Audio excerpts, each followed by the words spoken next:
Hello, everyone, and welcome in to an episode of the RTI and VR2 Recruiting Podcast. Thank you all for tuning in.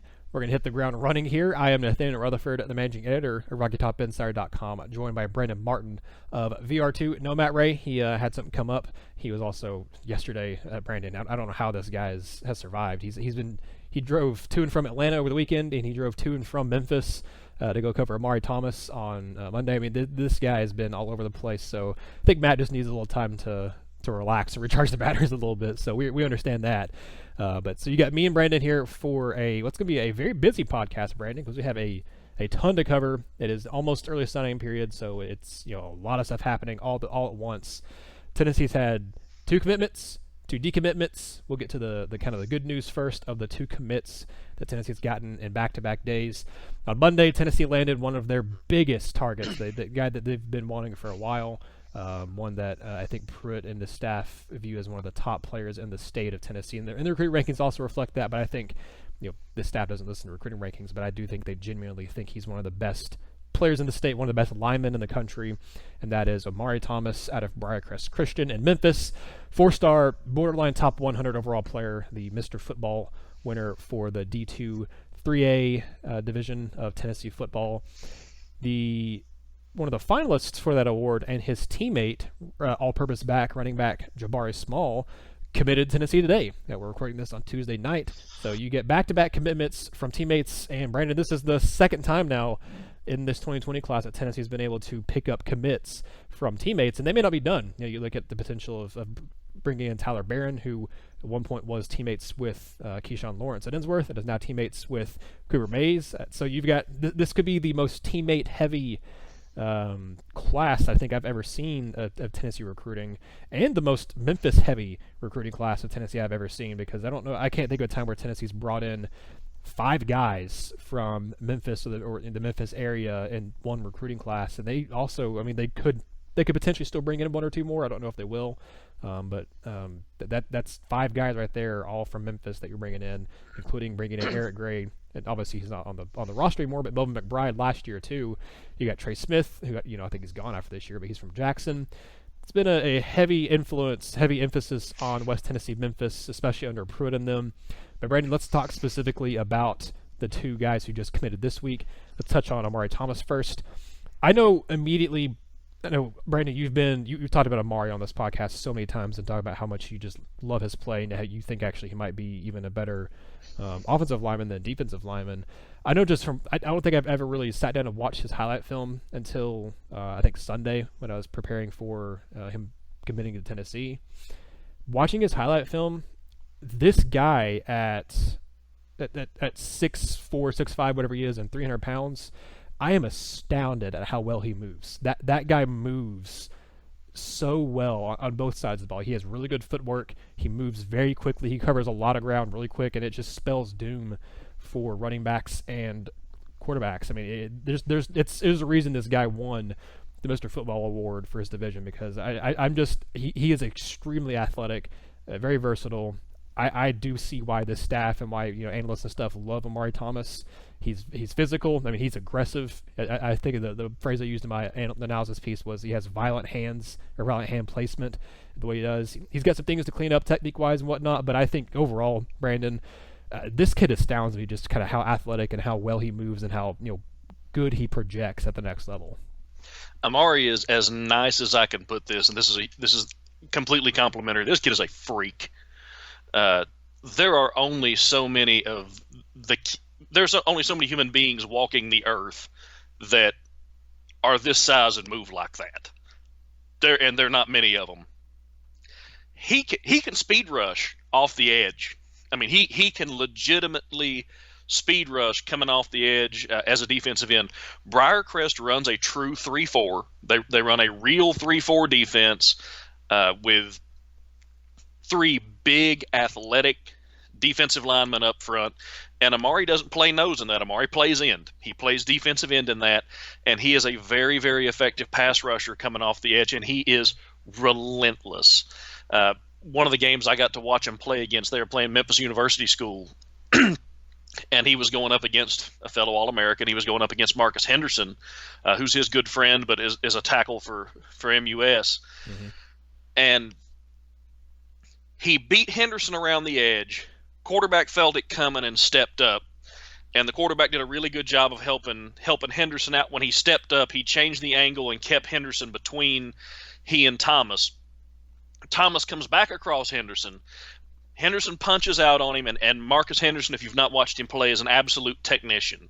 Yeah, he is. Yeah, he is a. It is a joy to watch him play offensive line. His technique is beautiful, and he punches out on Thomas. And I thought, between the scramble and all this, he's going to get him out of the play. And Thomas just keeps working, and he comes back, and he gets – I think he even surprised Marcus. He gets in front of Marcus and between the guards, shoots the gap, and the quarterback he doesn't get the sack, but he runs the quarterback off of his spot. And I'm going, he should have been out of that play 3 times. There were 3 different spots. This play was over, and he had been neutralized. And he still pressured the quarterback. There was another one. He had been working Marcus inside. He had been working Marcus's inside shoulder, coming into that double team. Coming into the double team with the guard, eating it up and trying to split it. And he just keeps working the inside. They get Memphis University in about a second and about 9-10. And he comes out of his stance, takes 1 step to the inside, and then just dips and rips Marcus over his outside shoulder. It was 1 step to the inside and then just shift like a running back to the outside, beats the tackle, gets upfield, gets the sack.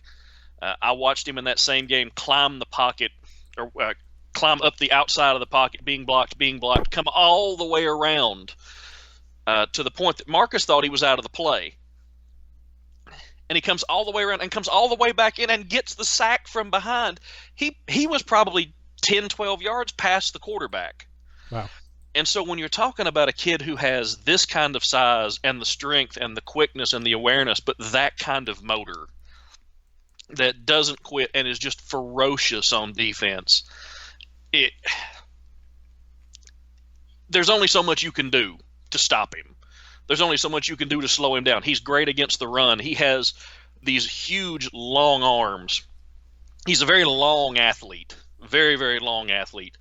And he has the strength to engage a tackle.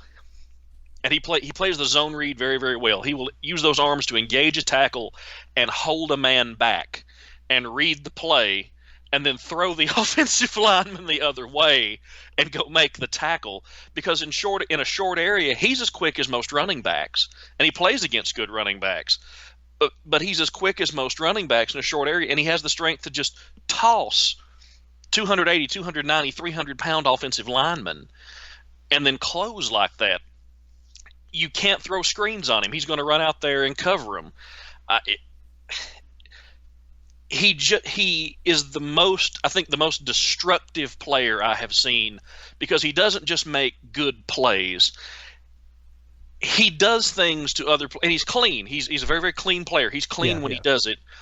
But he does things to other players that just put them on highlight tapes. It's the equivalent to getting posterized in basketball, just that embarrassing, how did this happen? Everybody goes, ooh, dunk. He does that to people. If it's linemen, backs, quarterbacks, defensive ends when he's in pass protection. I've told this story before, but I watched him as an offensive tackle, and I know Tennessee's looking at him as an end, and that's where he wants to play on the defensive line, but he's going to get a look at offensive tackle. He's too long. He moves too well. He's too fluid. His technique's too good. Those arms are too long. He's going to get a look at tackle. I watched this man dribble a kid. Like, I watched him, they were playing Montgomery Bell Academy, or not Montgomery Bell, excuse me, they were playing Madison Academy in Huntsville, Alabama, which is one of the best private schools in Alabama in their division. Briarcrest had gone to play them in Huntsville early in the season. I got to go to this game, and they brought a blitz off the edge. And Omari drops back in pass protection, and the linebacker coming off the edge was a smaller guy, but it was a good rush. He timed the blitz well. He was coming into full run. In his mind, he's going, I'm going to hit this tackle. And he even respected Omari's athleticism. He aimed way outside where I thought his outside shoulder was going to be. has the body lean. He's ready to beat this big guy around the corner, get turned and get to the quarterback, only when he got ready to turn, Omari's just standing here squared up on him. He is not off balance. He didn't hustle. He just, as pretty as you please, slides back there and stunned me when I watched tape of how fast he got back there. And instead of punching out with both hands on this kid to knock him back off the ball where he was lean, he just shoved him down. And the kid hit the ground and bounced back up almost to Omari's knees. I've never seen that. In all the years I've watched football, I've never seen someone do that to another human being in a game. This kid is unbelievable. I think he's a 5-star talent. He's rated as a 4-star right now. I understand why that is. Part of it is I think people are not sure what he is, and he does play both sides of the ball. Yeah. You're going to get this kid in college. You're going to pick a position for him. You're going to give him a good position coach. This is a 5-star talent. Tennessee got one of, if not the most impressive kid I've seen all year. This is, you go back to our earliest podcasts. This is the guy that I kept saying I wanted. This is the guy that I had wanted to see Tennessee land all along, and I am ecstatic with this one. Matt and I both got to go there, and when he said he's going to be continuing his education at the University of, and Rocky Top hit, I had that moment of like, I'm recording this, I can't cheer. I can't cheer, I can't yell, I have to keep recording. So, and Tennessee's getting a great person in this too. And yes. I want to bring that up too, because he both these guys are not just really good players; they're fantastic human beings. I mean, y'all talked with them about it. I think on the interview that Matt did, he talked about the donating to charity that he wanted to do, or that he did there at the All-American jersey presentation. I mean, it feels to me like Omari could be, Trey Smith's about to leave. I feel like Omari could definitely take Trey Smith's shoes in terms of just the ambassador he is for the program. Because I'm not trying to say that Omari is going to be the next Trey Smith, but as a talent, as a player, but as a person and as a person that does things for the community off the field. You even say what she's wanted about Drew Richmond. Drew Richmond did a lot of good stuff off the field. He was a really good person. I mean, he genuinely, you saw the letter he wrote when he was grad transferring to USC, just the way he handled that and the way he did things like there. He was a very good person in the community. Trey Smith, a very, very good person in the community. I think Omari is going to be that next guy where you're going to be, like a Grant Williams in basketball, or a Josh Dobbs too, where you're going to, you're not going to feel bad telling people, hey, that guy was a Tennessee football player, because they're just so good off the field too. I completely agree with you. I mean, it was hard not to get choked up during this ceremony. Omari got teary-eyed a couple of times, going up and talking about his teammates and looking at his teammates who were there in the front row. And I think that says a lot too. His teammates were the guys in the front rows of the auditorium, and of the chapel there, and nobody was more excited for him than his teammates. Nobody. Yeah. When he announced they lost their minds. And it was love great. To see that. Yeah. You do. His coach got teary-eyed talking about him. Omari got teary-eyed listening to his coach. Omari teared up when he had the opportunity to actually make those charity donations that he had raised. And so this is a kid who's taking his stage. This is the All-American jersey presentation and his college commitment ceremony. This is an 18-year-old kid who has this kind of stage and this kind of attention, and a lot of media there. There's national media associated with the Army All-American Bowl there. There are a lot of different Tennessee outlets that are there. There's local Memphis outlets that are there. You got a lot of media in this building that have come to see you, and to use that platform to try to donate to others and to talk about, this is what my family does, and this is the kind of person that I want to be. Somebody who takes what Briarcrest Christian School stands for very seriously, and that's something he had talked about. I was impressed with Omari before. I've talked with him before. I've always been impressed with him on and off the field. But it's you really realize this is a special young man off the field. He's a really, really good person. This is the kind of guy you want in a locker room. This is the kind of guy you want to be the face of your program, I believe. So I think this is one of the biggest gets, maybe since Jeremy Pruitt has gotten here. That's how good this young man is as a person and a player, and I'm ecstatic. It was a lot of fun to go cover this one. Yeah, it looked like a lot of fun. I mean, like I said, you guys were. I watched the whole live stream you all did. Y'all did a good job there. I know, unfortunately, technical difficulties prevented it from going on Twitter, but you also had a big following on Instagram Live when you all were doing it. His teammate, now to move on here a little briefly here, I know we could talk about Omari kind of the whole podcast, but we have a lot of other stuff to cover as well here on the RTI and VR2 Recruiting Podcast. His teammate, Jabari Small, running back, committed to Tennessee today. Like I said, we're recording this on Tuesday night, so he committed on Tuesday afternoon. Not a surprise. I mean, we all had talked about it after Omari committed that we knew Jabari was going to commit to, but obviously don't want to ruin his moment. Didn't want to say anything publicly or anything like that. So he committed. It was a not a very well kept secret. I guess it was a secret, but it was one that a lot of people knew was going to happen. He decommitted from Ole Miss about a week ago. After the Ole Miss moved on from Matt Luke. Obviously, they hired Lane Kiffin. That's going to be an interesting whole situation to follow. We talked about that a little bit in our last podcast last week. But Tennessee gets Jabari Small, and Brandon, I think as high as you are on Omari Thomas, I'm not as high on Jabari Small like you are on him, but I think Jabari is actually pretty underrated as well. I don't know that I would put him, top 200 or anything like that in the country, but I think he's better than the 600s he's in currently right now and on the 247 Sports Composite. I think Jabari is a really good athlete. He reminds me a little bit, I say a little bit, of Eric Gray in the fact that I think Gray is a better athlete. I think Gray is just the better overall player. But I think Jabari has a lot of the similar type of skill set where he can make one cut and he's gone. And he's not quite as quick, he's not quite as shifty, not quite as dynamic of an athlete as Eric Gray, but not many people are. I think Jabari though is still a very good athlete, and you want to talk about a do it all back. He's a guy that this season for Briarcrest, I think the only reason he didn't win the Mr. Football Award was because his teammate Omari was just so good. But in his senior season, in 11 games for Briarcrest, he totaled 2,000 all-purpose yards. 1,500 of it came on the ground rushing. He averaged, I think, like almost 9 yards per carry, 1,500 rushing yards, 25 touchdowns.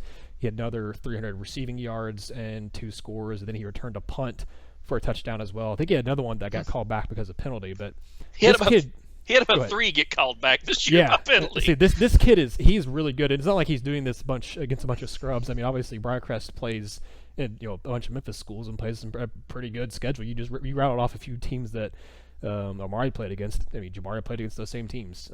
He had a very, very good year.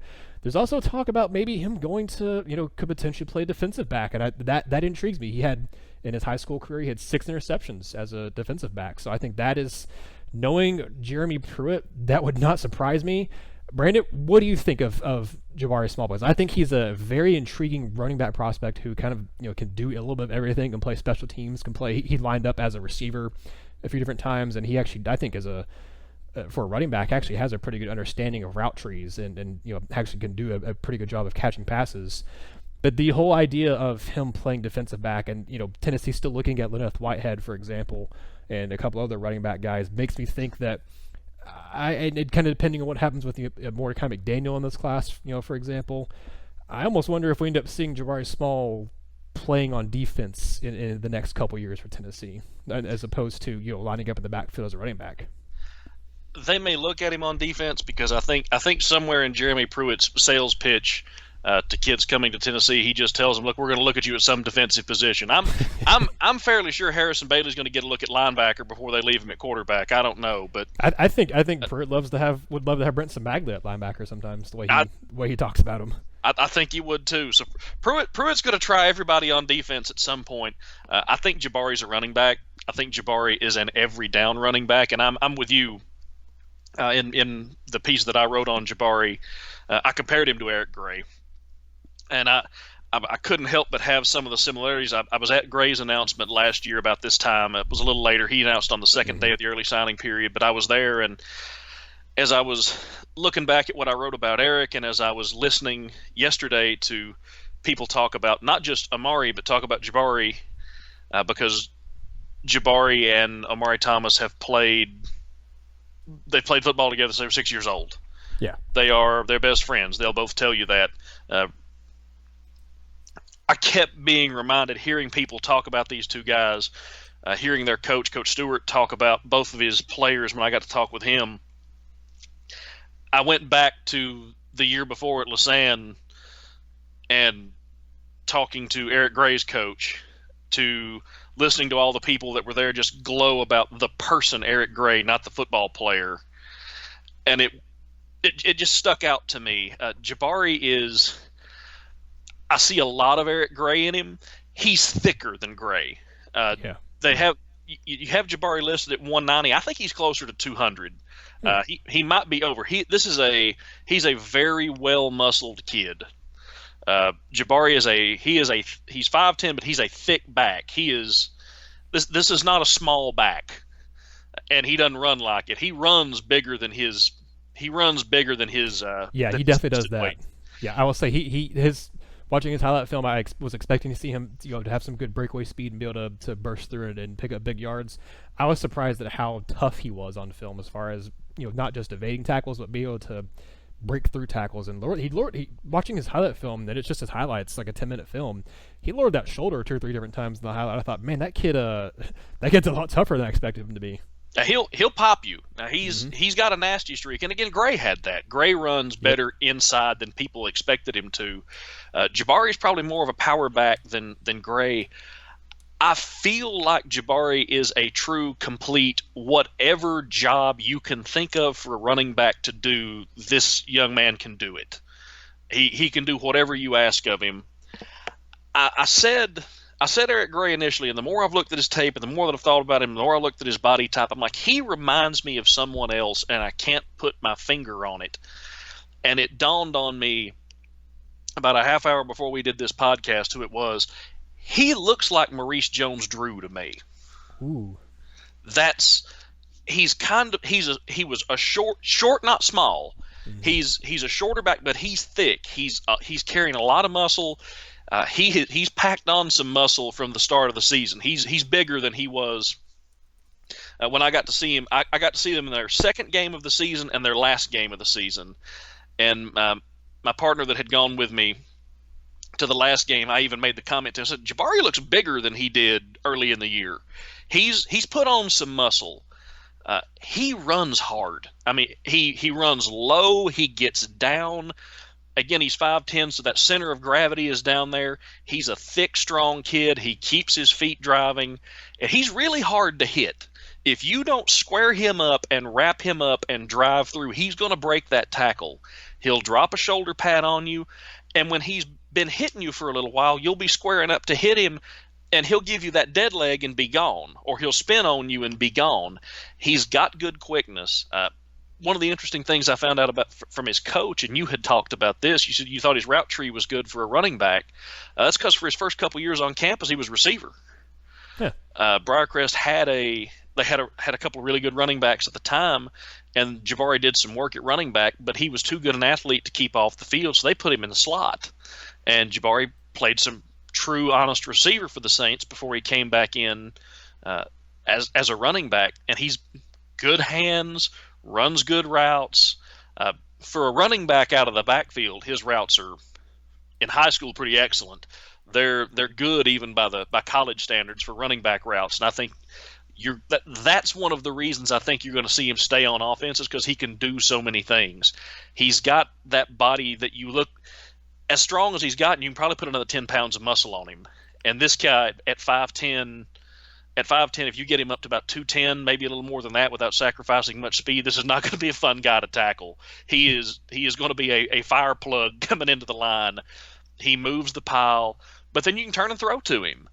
So it may be a short yardage situation. You come out in a heavy package. Everything is trending toward, hey, we're going to line up and mash you, and then just play fake and dump him something out of the backfield.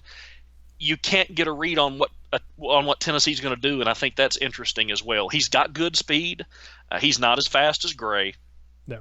But he can get in the open field. He's fast enough to rip off a long run. Mm-hmm. I wouldn't be stunned to see him as a freshman become Tennessee's punt returner. He is a breathtaking punt returner unless you are rooting for the other team, and then he's a terrifying punt returner. He's one of those kids that just looks like he could you feel like he could score every time he gets the ball. Carries in that running back room next year are going to be hard to come by. Yeah. But there is a need at punt returner, and I think he could maybe fill that immediately.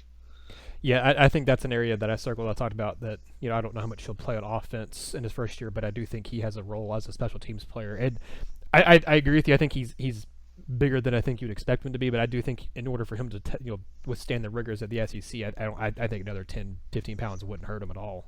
But I wholeheartedly agree with what you're saying about just his skill set and kind of what he brings.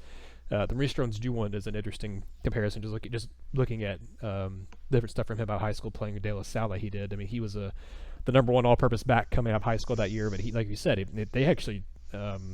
Jones-Drew was just such a good. I know you weren't saying that he's going to be the next Jones-Drew, but I think it's not a bad comparison. Kind of the same build. Jabari is a little bigger, obviously height-wise, but Jones-Drew is like 5'7", 207 coming out of high school, or his early years in UCLA.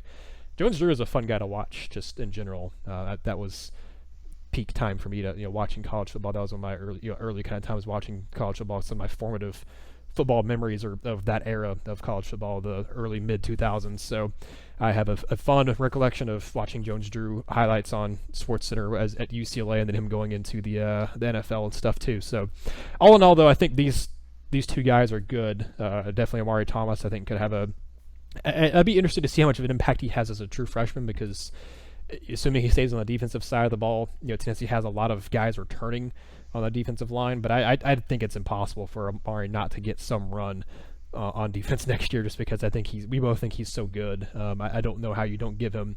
I would be stunned if he redshirted. The only way I see him redshirting next year is if he has an injury or something like that holds him back in spring or in practices or whatever. But otherwise, I think Omari is a guy that will appear in multiple games next season and not just 4 and then redshirting him. I think he's unless you think that your defensive line is good, and I don't know. We'll see, but I just think that he's going to play next year. And I think Jabari, like you said, has a good role, at least on special teams, as a true freshman. Brandon, just a couple of things here before we move on to a big topic I want to talk about. Tennessee did also have 2 decommitments, Art Green, junior college cornerback, and Jamari Butler. We both were talking before we hit record here on the podcast, and both those moves seem to be Tennessee, moving on from the guys. And I think that they're still, I think they handled it well. I don't think they soured relationships with anybody or anything like that. I don't think they ruined anything, potentially. But I think both these moves are Tennessee trying to make some room on the boat. Don't you agree? I think this is 2 guys that, in a year where the numbers weren't going to be as really difficult as they're going to be this year, Tennessee finds a way to keep these guys. These are 2 guys that Tennessee wants. Yeah, especially Butler. They liked Butler. Yeah, especially Butler. These are 2 guys that Tennessee wants. These are 2 guys that Tennessee, they really like. They like both guys. They like the potential of both guys. Again, especially Butler. But I think for Art Green, the issue is Art really didn't have a great season this past year. I think at some point he wasn't even starting at cornerback for his junior college team at Hutch, I believe. Yeah, Art struggled this year, but when you look at Art on tape, especially his first year, you look at him and you look at his build and you look at the way he moves and you're going, this is a kid with some better coaching that I feel like is going to be able to play. And probably was a guy you looked at and went, this is a guy that can plug and play in Tennessee's defense. We had talked about, this is a guy who might be able to come in and he's going to push Alontae Taylor to start opposite Bryce Thompson. And Art really struggled this year. He stayed loyal to the class. He's not taking any visits. He's really recruited hard for Tennessee. And you felt like, they're going to find a place for him. But ultimately, this is a class where numbers are going to be an issue. And I think Tennessee said, if you're going to be a bit of a project and you're a junior college guy, so we don't have that much time to have the project with you, we can't take you in this class because we have too many guys who can make an immediate impact right now that we feel confident we're going to be able to get and make a run at. Jabari shocked me that that Jabari was a guy they were able to let go, and that was what happened. Tennessee did part ways with him. I think Jabari, before it's over with, could get a 4th star. You're talking about a kid who had over 20 sacks in his senior season, playing pretty high division football in Alabama, in the only year of high school ball he's played. Great athlete, unbelievable football IQ and awareness for a guy who's only played 1 year. I mean, it's stunning how well he reads plays. This is a guy the staff really liked, and that you and I both liked a lot. And I felt like he would play as a freshman, probably in the rotation. Mm-hmm. But we were talking about, reminds us a lot of Darrell Taylor, could be a starter by his sophomore year. In a position of need, I was really stunned to see Tennessee let him go. And the only thing I can think of why you would let a guy like Jabari go is if you're pretty confident you've got one, I feel like probably 2 guys already in the boat, or you feel like you're in a great spot with that you have ranked above him. That's the only reason I can see letting him go. Yeah, and it may not even be at his position. It could be 2 guys as past rushing positions that Tennessee feels, like you said, that they have a really good shot at and they want to make sure they have room for. But it could also be someone else on their board at a different position who they weren't anticipating having to make room for a month ago. And that leads me into this next conversation, and that is, does Tennessee have a chance at getting Tate Ratledge? Now that we have a big coaching change for Georgia, Sam Pittman taking the head coaching position over at Arkansas, the offensive line coach at Georgia, was doing a phenomenal job of recruiting and developing offensive linemen at Georgia. And everywhere he's been, he's done a good job of bringing in offensive linemen and churning out just really good offensive line players in the SEC, at Arkansas, at Georgia, at Tennessee for 1 year. But now Pittman is getting his chance to be a head coach for the Razorbacks. And there has been a lot of discussion, a lot of steam being put on Tate Ratledge for Tennessee. We see more specifically Harrison Bailey on Twitter, but also mostly Cooper Mays has been pushing real hard for Tate on Twitter, especially. And I assume those 2 guys are friends or buddies. So I'd also assume, privately those 2 have had conversations. And I don't know how much Tennessee is really pushing a whole lot there. It doesn't seem like, from different intel and stuff that I've heard, that what's been put out there too. I think VolQuest has talked about it as well. That the conversation between Tennessee and Tate hasn't been hot and heavy, but they're talking still. Brandon, I think it's a little bit of a long shot. I think Tate Ratledge is still going to go visit Georgia this weekend, and if he visits Georgia this weekend, I feel like he's probably still going to be a Bulldog. But if Tennessee can get him to come up on a trip, when is a dead period? Do you know when the dead period starts, or when visits stuff have to stop happening? I think there is one. I think it's this weekend. I think there's this weekend. I think there's one more weekend to visit, but now I'm not sure. Okay, because I know obviously the early signing period's 18th to 20th, so in like a week is what it is. I know this weekend, the 13th, 14th, 15th is kind of the last big visiting time that recruits are taking. But if Tennessee can somehow between now and the 18th, 19th, 20th get Tate to come up to Knoxville for one more visit. I mean, he's been to campus before, but to get him to come up here to spend some time with the coaches and maybe spend some time with the players or other commits in this class. I feel like I want to believe, Brandon. I want to believe that Tennessee can pull this off and do what we weren't even thought was possible just a week ago. I want to believe. I just have a hard time because it just feels like the timing of it all is a little too soon at the early signing period. Unless they can convince him to put it off and wait to sign until like January or something like that. Because I think you don't have to sign in the early signing period, just like you don't have to sign on National Signing Day in February. You can wait however long you want to until signing. You look at Bryce Thompson. He didn't sign in February. He ended up signing in, I think it was May when he came to Tennessee and signed. So you don't have to sign on December. You can still, I think, it's signed later and still enroll in January.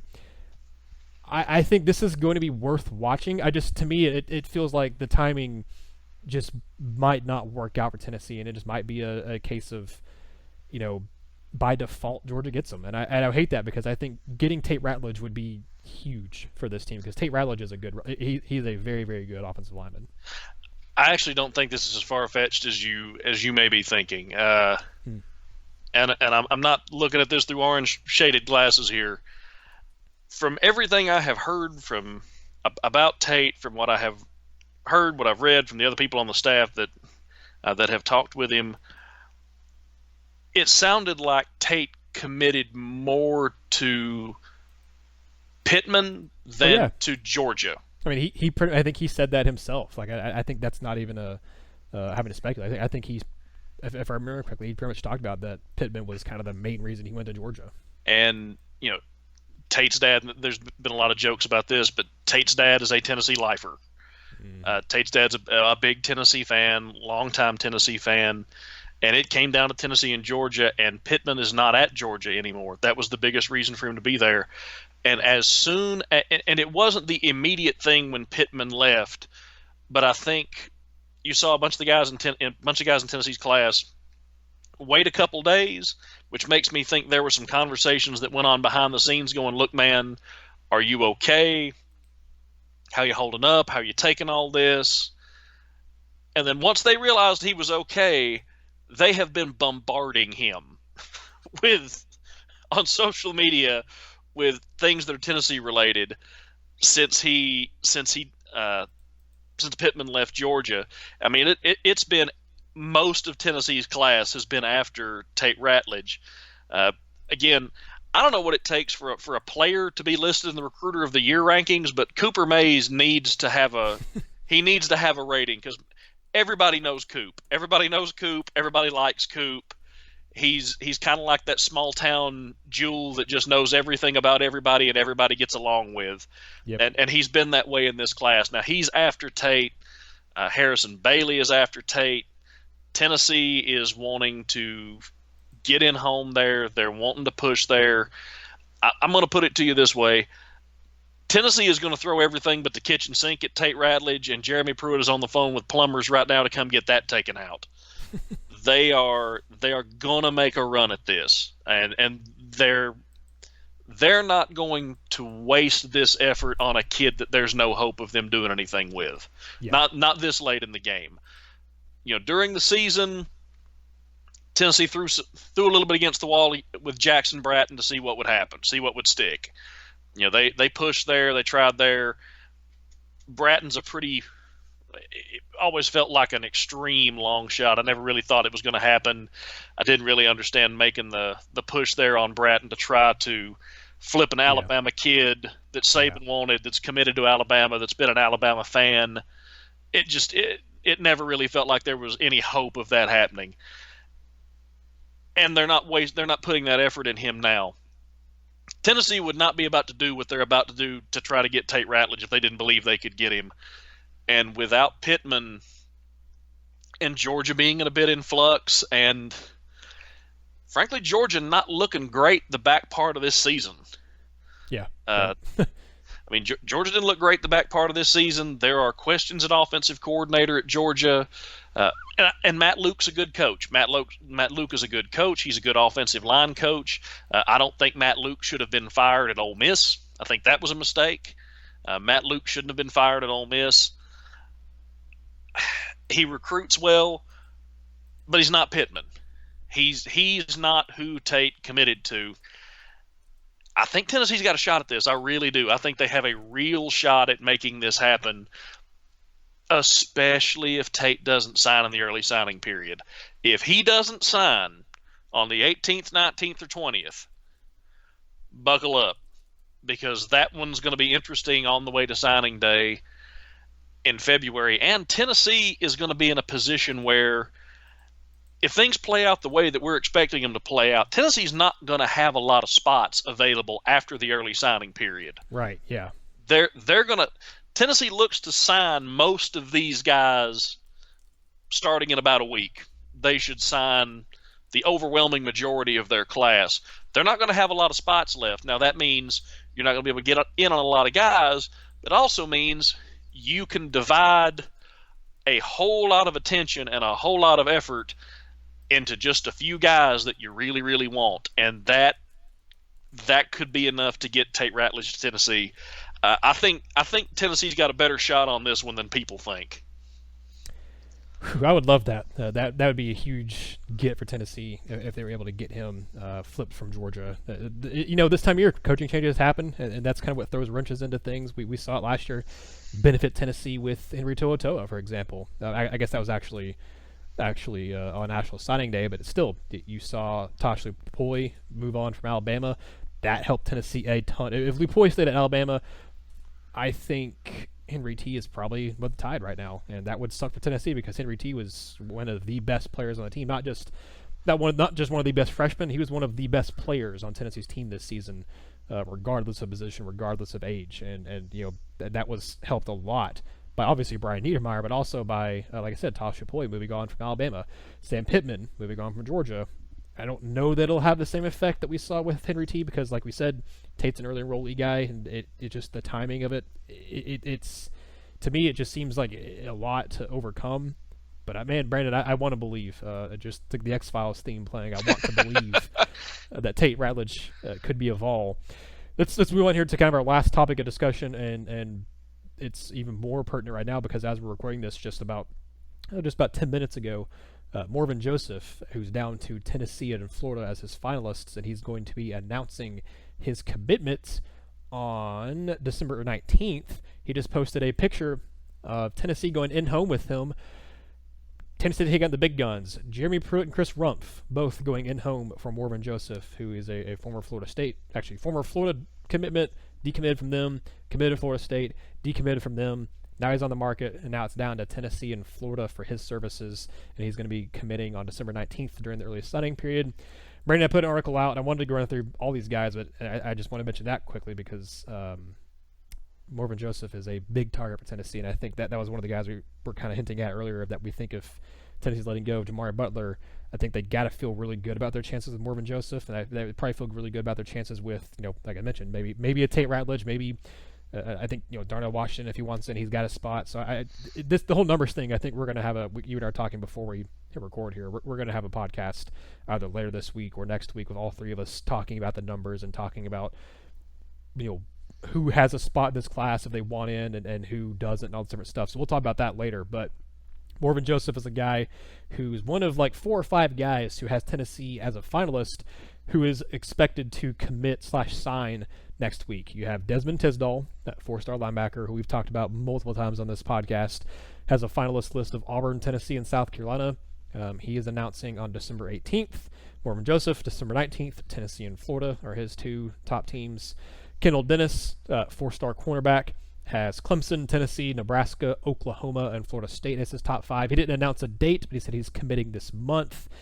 And then you also have Reginald Perry, who is committing on December 18th, has Tennessee, Kentucky, Georgia Tech, and UAB in his finalist list. So those are 4 guys right there, Brandon, that I think Tennessee has a legit shot at all of them. I think the one that had the least shot with Kendall Dennis, I think the Clemson offer for him just changed things dramatically. They offered him about a week ago, or not even a week ago, I think just a few days ago.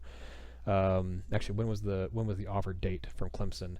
It was December 7th. So yeah, it was just a few days ago he actually got an offer from Clemson, and that seemed to just change things for him completely. He's going to be taking an official visit to Tigers this weekend, and I think he's going to go to Clemson. Otherwise, that one was an interesting one to watch. It didn't reflect there was much of a front runner with him, but I think he's probably Clemson bound. But the other 3 guys, I think Tennessee, they're probably in a really good spot with Morven Joseph. He's such a good-looking prospect as far as just how he plays, and he already is just jacked, just like Robin Harrison was coming out of high school. Desmond Tisdol is a guy that we've talked about, I don't know how many times, Brandon. Where do we feel where he is right now? Because I'll talk about Reginald Perry in a second too, but where do we feel that Desmond Tisdol is with Tennessee? Because it seemed like multiple times we'd be doing this podcast talking about it looked like we thought he was going to commit to Tennessee. Now does it feel like Auburn has the momentum there? Where is Tennessee and Tisdol right now? I think with Desmond Tisdol, you're going to be able to tell where he's going based on when he decides to sign. If Desmond Tisdol pushes his signing back to February, I think it's probably Auburn. If Desmond Tisdol decides to sign on the 18th of December, I think Desmond Tisdol's coming to Tennessee, and I think that's going to be the biggest key. Tennessee wants him to sign early. Auburn wants him to wait. it's coming down to Tisdol feels, I think, a lot more wanted by Tennessee.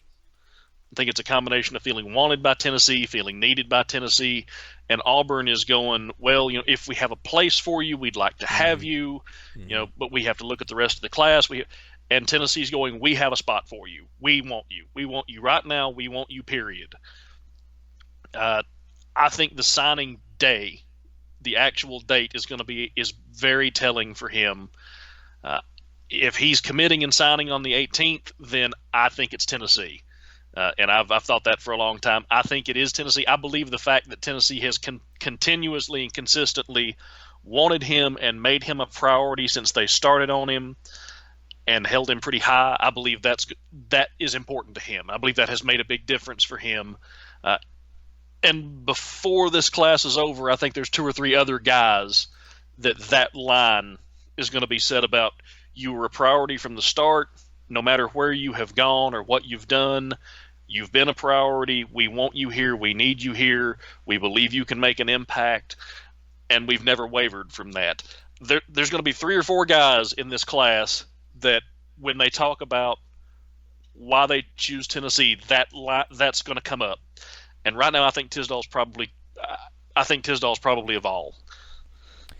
I think if Auburn has room, if he's a take, I think he goes to Auburn. I'm with you. I think he likes Auburn a whole lot, but if he's not feeling prioritized, it's kind of like in the end. I think Tennessee obviously has a good chance with Jay Hardy, but it's kind of like there. I feel like maybe Jay Hardy wasn't feeling like he was being prioritized as much as he felt like he should have been or should be by Tennessee. And that's why he picked Auburn. And Auburn also does a really good job of turning out really good defensive linemen. And look at this year as don't have looking further this year to see that. But I'm with you. I think if he does it now, I think it's Tennessee. If he pushes it, that makes me think. Like you said, I think anything could happen, but I think that's more likely going to be Auburn because I think he's just kind of waiting to see. So we'll kind of see what happens with him. Reginald Perry, to me, Brandon, is another intriguing guy. He was a guy we were talking about before we started recording here. I don't want to say backup plan because that makes it sound like this guy's not any good. Because I think Reginald Perry's good, and I think he's a really good athlete. 6'6", 6'7", 300 pounds. He's being recruited at UAB as a defensive end tight end. He plays tight end in high school. He plays basketball. He's a really good athlete. To me, he feels a lot like just a guy that Jeremy Pruitt likes. He's a multi-sport athlete. He's a versatile athlete who can play a lot of different positions. He's a big kid. I think the staff likes him a lot, and I think he's a take for them. I just almost wonder, is there room for him? We've talked about this. I mean, this is we're going to talk about this in a different podcast, but is there room for him? I mean, he's committing to December 18th. Doesn't mean he's going to sign there, but he's going to be committing there. Like I said earlier, finalists are Tennessee, Kentucky, Georgia Tech, UAB. I like him, Brandon, but at the same time, if you land a Tate Ratledge, which I know isn't the same position, but he takes up a spot. If you land a Tate Ratledge, you have Omari Thomas now, Dominic Bailey, Octavius Oxendine is a guy who I we both think is trending towards Tennessee as well. I mean, you have a need a defensive line. Don't get me wrong, because you're going to be losing a lot of guys after this season, after this upcoming 2020 season for Tennessee. But I don't know if there's spots, and it depends on where he is on Tennessee's board. We don't have access to Jeremy Pruitt and Tennessee's recruiting board, so it just really kind of depends where he is on their board, whether or not they take him if he wants to commit on December 18th or not. I think Reginald Perry is in a very similar situation to Jabari Butler. I think Perry is a kid that in a class where the numbers are not just as brutal on Tennessee as they are this class, because the numbers are going to be brutal on Tennessee this class. Yeah. Tennessee's going to take their 25 guys. They may do some blue shirts. They may do some guys that are walk-ons and get scholarships later and do some maneuvering and get 27, 28. And they're still going to let 4 or 5 guys walk they really would have liked to have had that would have come if they had a place.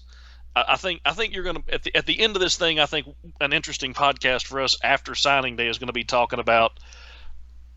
I think there's going to be 4 or 5 guys that were takes for Tennessee, that Tennessee would have liked to have had on the roster, that would have come to Tennessee, and would have wanted to be in Tennessee that the Vols just didn't have room for, even that the staff liked a lot.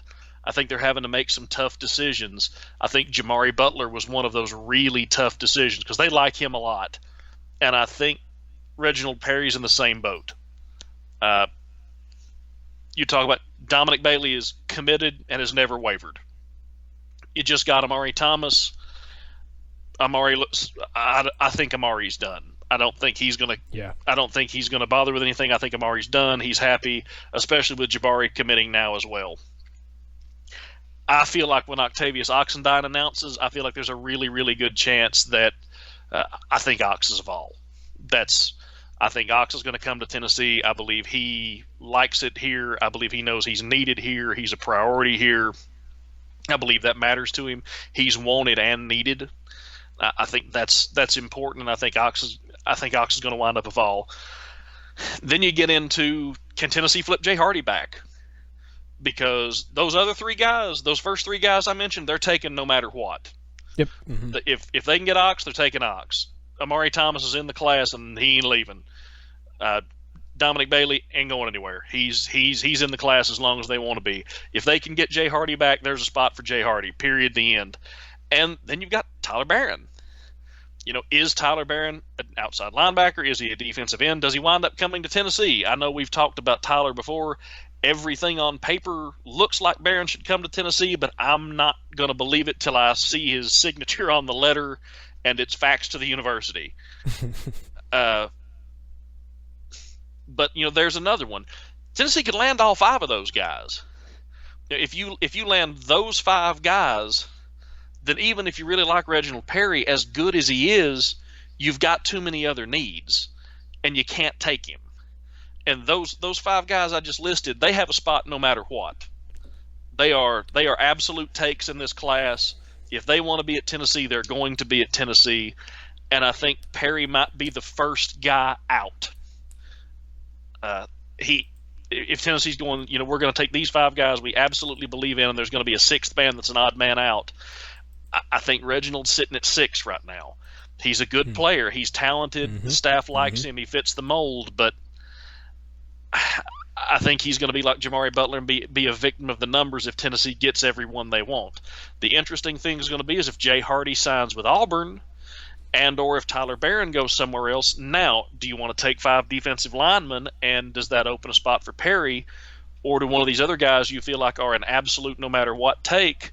Well, we'd still like to take Perry, but we got to have a spot, so we're going to take Darnell Washington here.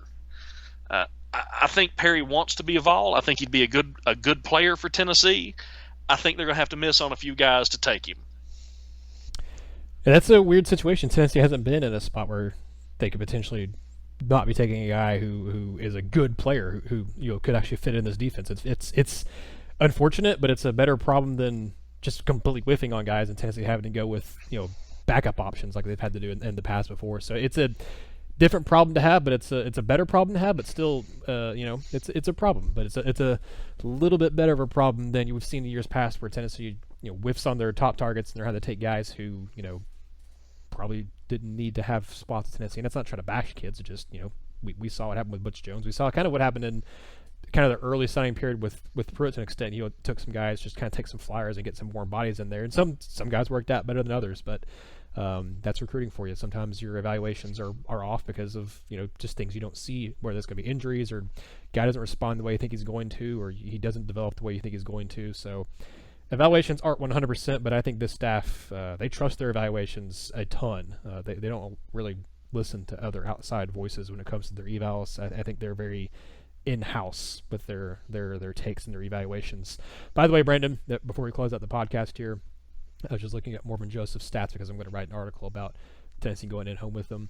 His numbers this year were absolutely off the wall crazy for Lake Gibson down in Lakeland, Florida. It's down in Lakeland, so it's a pretty good division, or a pretty good region of football.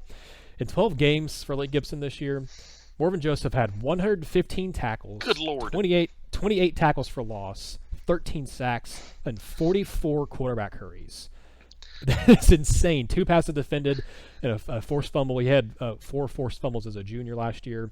He scored a rushing touchdown on offense this year for them too. I mean that is insane numbers. Averaged almost 10 tackles a game, 28 tackles a loss, 13 sacks, and 44 quarterback hurries. I mean that is some incredible stats right there for Morven Joseph. I've made the joke before when we've been on here that, you know, in his first couple of years, and even to an extent in this class, because Pruitt's continuing to do that, I think he wants to change the fight song from Rocky Top to the Jurassic Park theme, because he brings in some of these big, huge, giant dinosaurs on both sides of the offensive line. Pruitt likes size. He wants those big boys, and he wants them to be able to move. If we're sticking with that Jurassic Park thing, Morven Joseph is one of the Raptors.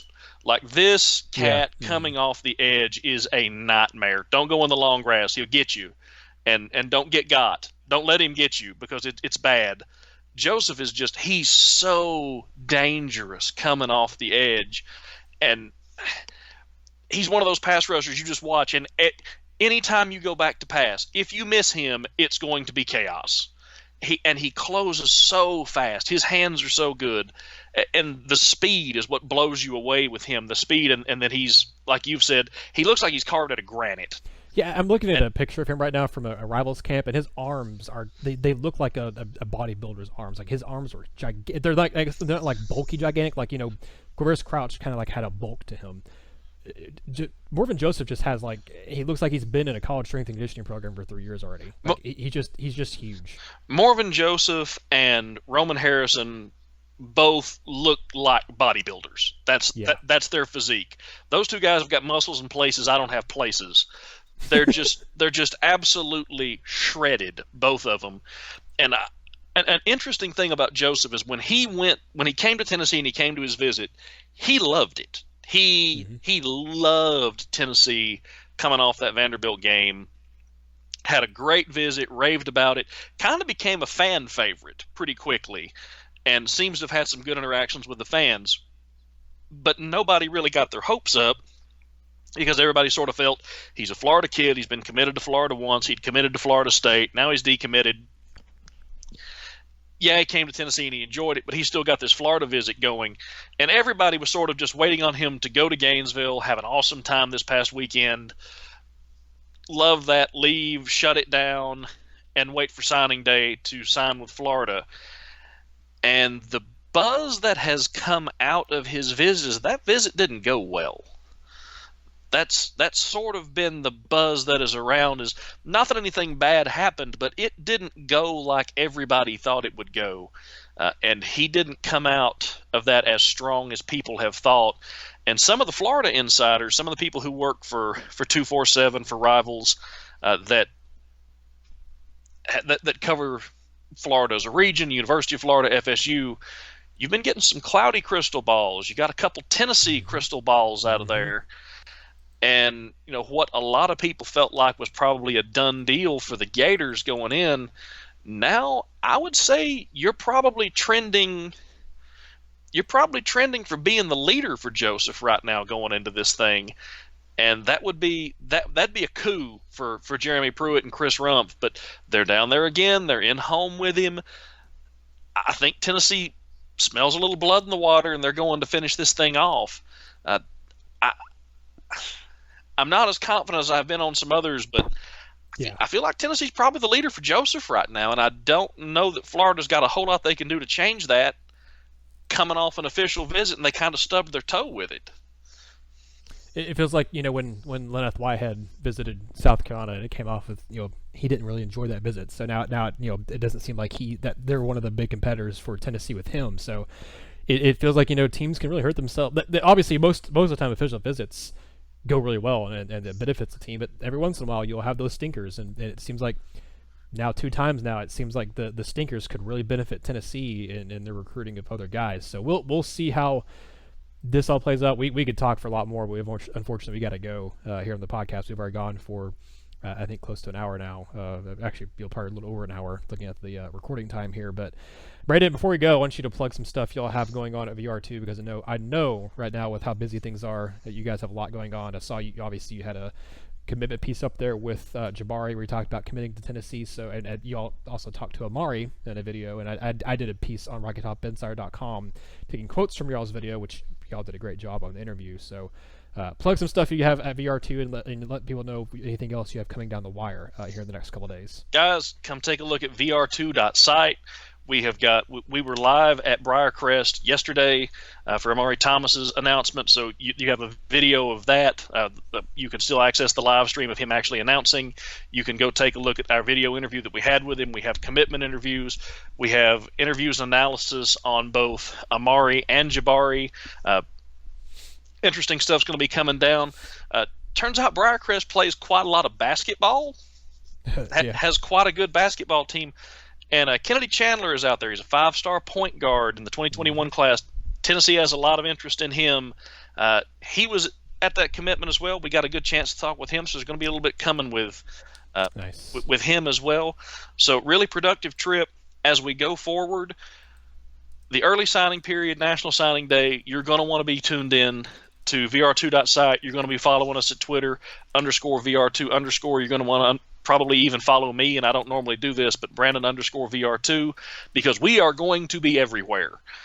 As of right now, I think we're up to about potentially 8 different commitments that day we're going to be live streaming. So we are going to be all over the place. Give us a follow, get in now, get familiar with what you can find with us. Ask us questions, ask us where we're going. Right now, my plan is I'm going to be up in Kentucky on the 18th to see Octavius Oxendine commit. We are going to have a Marietta contingent for when Harrison Bailey signs. We're going to be down. We're trying to work out getting down to watch Desmond Tisdol. Good chance we could be watching Leith Whitehead and a few others. So I think we're going to have somebody at Knox Catholic for those guys as well. So we are going to be around. We might even call in a little cavalry and have a couple of the Florida guys that are announcing. So we're going to see how that goes. So give us a follow, take a look, stay tuned in for us for that early signing period. We would love to have you watch what's going on. We're going to keep you up to the minute, and so we do the best we can at VR2.site. We feel like we do as much as anybody does. Our Insider Notebook, there's even more. A really good example of some content from that is there was Tennessee. Tennessee didn't just beat out Matt Luke for Jabari Small yesterday. There was a visitor at Briarcrest after Omari's ceremony that had come to see Jabari. His coach told us about that, so you may want to $3 a month, take a look at that Insider Notebook, see who paid Jabari a visit and who Tennessee had to recruit against to hold on to him. Again, we appreciate what you're doing. We appreciate your time here. Love working with RTI, love working with Nathaniel and being on here to talk. So thank you so much. Give us a follow. This is busy time for us. There is just constantly content rolling out. Yeah, it's going to be a busy time for you guys, a busy time for us too, because obviously we partner with you guys. We do our own recruiting stuff too, some, and then with football, we're going for a bowl game and their bowl practices and stuff that start next week, or I guess technically they kind of start later this week. Then you have the Tennessee-Memphis basketball game on Saturday. It's a busy time for Tennessee. Just because the football season's over, it doesn't mean it's getting really any less busy. Just don't have to prepare for games and stuff, which is a little nice. But still a very busy time of the year right now. We're RockyTopInsider.com. We're Rocky Top Insider on Twitter, Instagram, Facebook, YouTube. A lot of you listen to the podcast on YouTube, so we appreciate that a whole lot. You can interact with us there, leave comments on the podcast as well. But signing off for Brandon, I am Nathaniel, and thank you all so much for listening. This has been another episode of the RTI and VR2 Recruiting Podcast.